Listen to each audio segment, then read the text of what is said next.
Manchester United est dans une drôle de crise, l'ambiance est délétère, de nombreux joueurs veulent partir. Bref, ça va bouger, on vous explique comment dans un instant. Bonjour à toutes et à tous et bienvenue dans ce nouveau JT Foot Mercato. Rien ne va plus chez les Red Devils, beaucoup de joueurs veulent quitter le navire. Le capitaine, lui, est fortement décrié. En tout cas, ça sent la vague de départ. Et ça commence avec Cristiano Ronaldo qui a menacé ses dirigeants en affirmant qu'il ne voulait pas voir Ralf Rangnick rester sur le banc mancunien la saison prochaine, comme on vous le disait dans la revue de presse ce matin. Petit hic, c'est le technicien allemand qui choisira son successeur et CR7 lui a clairement posé un ultimatum.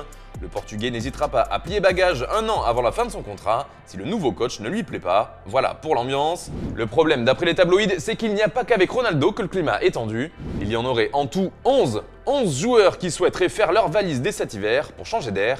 Tous les noms n'ont pas filtré mais certains sont sortis dans la presse, comme Jesse Lingard en manque de temps de jeu avec United, alors qu'il avait brillé durant son prêt à West Ham.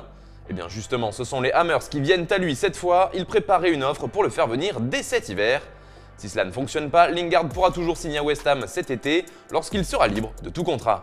Dean Anderson, la doublure de De Gea, lui non plus ne se plaît plus à Manchester. Le portier anglais serait notamment suivi du côté de l'Ajax Amsterdam. Deux autres noms ont également filtré, il s'agit de Donny van de Beek qui n'a jamais réussi à s'imposer dans l'effectif des Red Devils, et d'Eric Bailly qui est lui aussi en manque de temps de jeu, et il compterait également s'éloigner de la ville de Manchester. L'un des gros dossiers de cet hiver, c'est celui de Paul Pogba, même si ça commence à sentir plutôt mauvais pour une prolongation. Mais tout n'est pas perdu pour autant, les Mancuniens prépareraient le contrat de la dernière chance, et s'il accepte, le Français pourrait toucher un sacré pactole selon The Sun. On parle ici de 480 000 € par semaine hors bonus, soit environ 23 millions d'euros par an. Attention toutefois, il pourrait aussi y avoir du mouvement dans le sens des arrivées, et notamment au milieu de terrain avec Boubacar Kamara.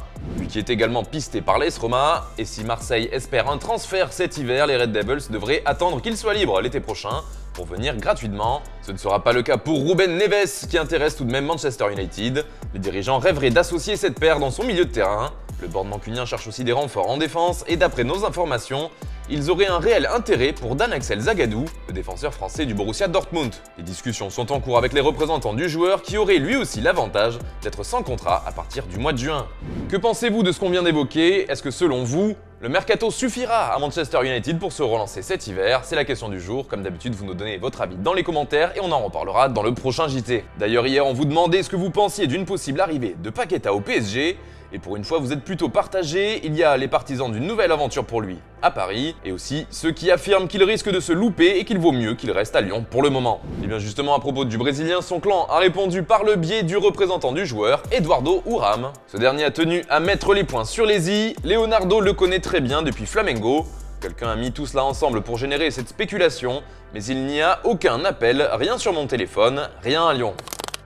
Autre actu mercato, on vous parlait hier de l'Atlético de Madrid qui s'intéressait à Djibril Sidibé pour son poste de latéral droit. Et bien, d'après nos informations, les Colchoneros ont pris contact avec un autre joueur. Il s'agit de Nordi Mukiele de Leipzig. Il serait même leur priorité. Seul hic pour l'instant, le club allemand ne serait pas très chaud à l'idée de se séparer de son défenseur droit. L'opération risque donc d'être compliquée à boucler pour l'Atlético. Sauf que le club espagnol va devoir se trouver un nouveau latéral. En effet, ils ont laissé filer Kieran Trippier du côté de Newcastle. C'est officiel, les Magpies se sont offerts le défenseur anglais en échange de 30 millions d'euros. Autre mouvement qui va faire du bruit, celui de Philippe Coutinho qui trouve enfin preneur. Il est prêté jusqu'à la fin de saison avec une option d'achat d'environ 35 millions d'euros du côté d'Aston Villa. Allez, on se quitte avec l'image du jour. Certains prennent Cristiano Ronaldo pour un dieu. En tout cas, il semble bien difficile de faire de lui une statue ressemblante. Vous vous souvenez peut-être de celle totalement ratée à l'aéroport de Madère. Eh bien, un nouveau challenger a fait son entrée. Ça se passe en Inde et ça se passe surtout de commentaires. Voilà, c'est tout pour aujourd'hui et pour cette semaine. Merci de nous avoir suivis. On se retrouve lundi prochain pour un nouveau JT. Quant à moi, je vous souhaite une excellente soirée.